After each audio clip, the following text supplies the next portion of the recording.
button. I thought we would wrap with some visual demonstrations demonstrating the power of the mind. And I brought several books with me. And if I may distribute the books and ask those of you who are comfortable enough with your vision, is it okay? May I bring you all the book? Is that okay? I'll hand you that. This book, Fatal Sins, written by Danielle Steele's, I think, nephew, reminds us one of the single greatest fatal sins we want to avoid is failure to ask the appropriate question. So please remember to always ask, are you allergic to any medications? That's really important.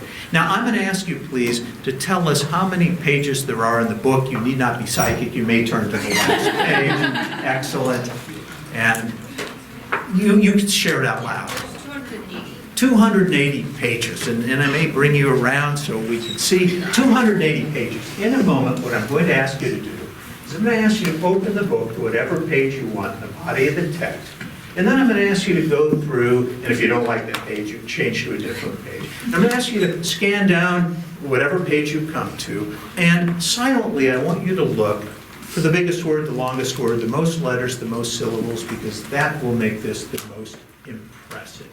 Now, in psychiatry, we talked about intrapsychic conflict in the unconscious mind between the id, the ego, and the superego, mediated by the defense mechanisms. So if you are conflicted between two words, you may select two. Okay? So in a minute, please feel free to open the book, and you may do so now. And I want you to scan down whatever page you're comfortable with for the longest word, the most letters, the most syllables. That will make this the most interesting. Please, no stress. It's okay to take your time. And as you look down, and your colleagues to right and left may look with you, and please, you're welcome to point to the words. Please don't verbalize them because I do read lips. So I'll have you just point to the word or words, and once you've got them, thank you. Yes, please remember them, and I'll take the book back. Okay, please remember the words. And now, and I hope it's okay, I will probably use the aisles because it's just easier to do this from the aisles. May I hand you the dictionary? I'll ask you to hold on to that, okay? And may I ask you, I'm going to flip through the book, and as I do, I'm going to ask you just to say stop at any time, okay? Stop. Very good.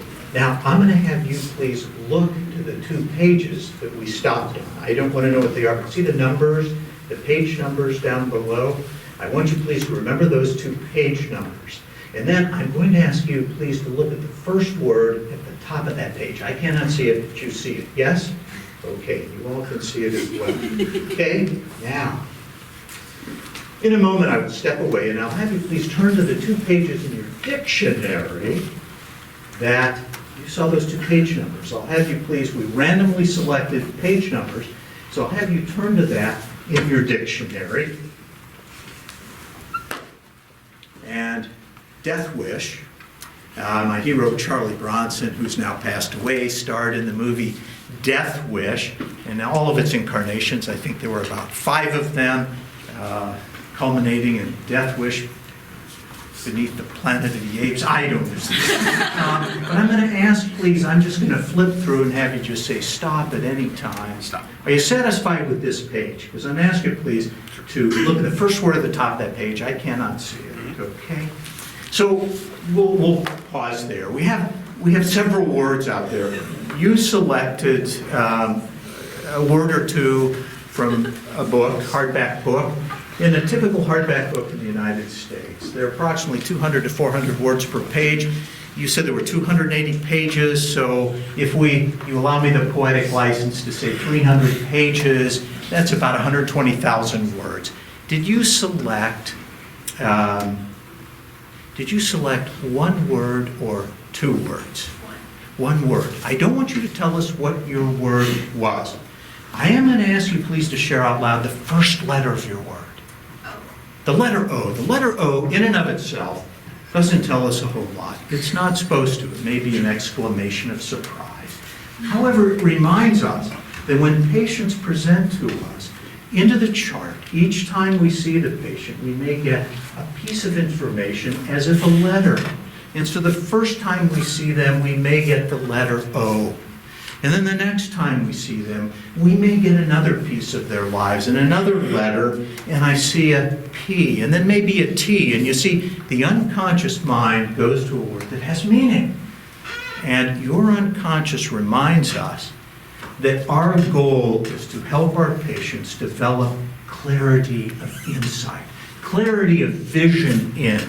For all intent and purpose, we may actually be, and if this is correct, I want you to get excited, we really are a medical optometrist for our patients. Is that correct?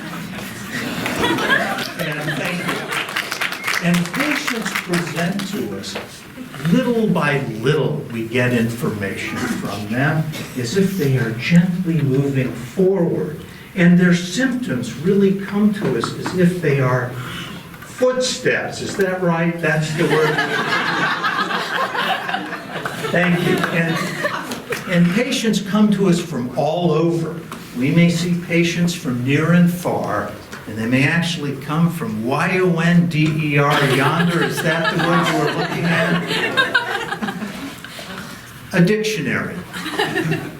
You selected 2 pages at random. I have no idea what pages were selected.